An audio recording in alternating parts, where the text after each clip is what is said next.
हुआ। अब सारे न्यूज चैनल्स पर आपको खबरें देखने को मिलेंगी कि कैसे ऑपोजिशन ने वुमेन्स रिजर्वेशन बिल पास नहीं होने दिया।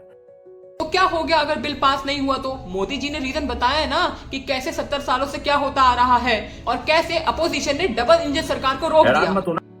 हैरानी कैसी, अब तो आदत सी हो कुछ गई दिनों है। बाद प्रधानमंत्री भी अपने भाषणों में जाकर कहने लगे, मेरी माताओं बहनों देखो कैसे ये औरतों के खिलाफ हैं।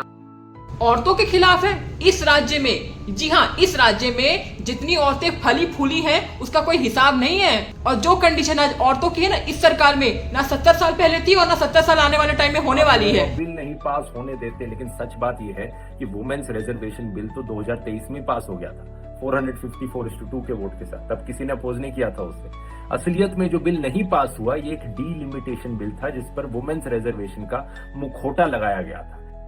हाँ, तो डीलिमिटेशन बिल कैसे पास कर देंगे? फिर नेता कैसे खरीदेंगे देश के उत्थान के लिए? अरे नेता भी तो खरीदना होता है, आपको कुछ मोल भाव का पता नहीं है। मकसद इस बिल का था लोकसभा की सीटें बढ़ाना। और अरे असली मकसद था कि नेताओं के ऊपर से क्रिमिनल चार्ज हटाना, तो उनको सदन में तभी तो जगह मिलेगी। अमरीश पुरी का डायलॉग लोगों को दोबारा से याद दिलाओ। तो चिल्लाने दो, पहले चिल्लाएंगे, बाद में थक जाएंगे, फिर भूल जाएंगे। क्यों बढ़ाना?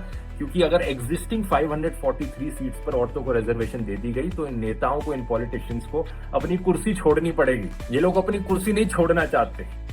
लो कर लो बात, कुर्सी कैसे छोड़ दे? अमेरिका से लेकर चाइना तक इसी कुर्सी की तो लड़ाई हो रही है। देश बेच बेच के संदल की कुर्सी बनवाया है और कह रहे कुर्सी छोड़ दो। क्या बात कर रहे हो? लेकिन इससे भी खतरनाक चीज ये थी, इस सरकार से भी खतरनाक। बिल पास हो जाता तो इस सरकार को कंट्रोल दे देता कि डीलिमिटेशन किस सेंसस के बेसिस पर करनी है और कब करनी है। बेवजह जनगणना में पैसे लगाओगे, अलग से रिफ्रेशमेंट खिलाओगे, समोसा चाय खिलाना पड़ेगा। हमारे पीएम मोदी साहब ने बोला तो है, इनके कपड़ों से पहचानो, इनकी टोपियों से पहचानो। वुमेन्स रिजर्वेशन का सवाल है, प्रधानमंत्री से पूछो, एग्जिस्टिंग 543 सीट्स पर क्यों नहीं दे देते रिजर्वेशन? बताओ क्यों देंगे? क्यों देंगे? अगर सीट बढ़ जाएगी औरतों की इस देश में तो औरतों की भागीदारी नहीं बढ़ जाएगी, औरतों के हित के लिए बोला नहीं जाएगा, रेप के लिए स्ट्रिक्ट कानून नहीं बन जाएंगे। और फिर जो हमारे बुजुर्ग हैं और जो हमारा जोश उबलता खून नौजवानों का है, वो रेप के बिना कैसे मानेगा? औरत को दबाए बिना कैसे मानेगा? यूज एंड थ्रो कैसे करेगा? आप भी ना बस बायस जाएं ध्रुव जी, एक तरफ की बात करते हैं।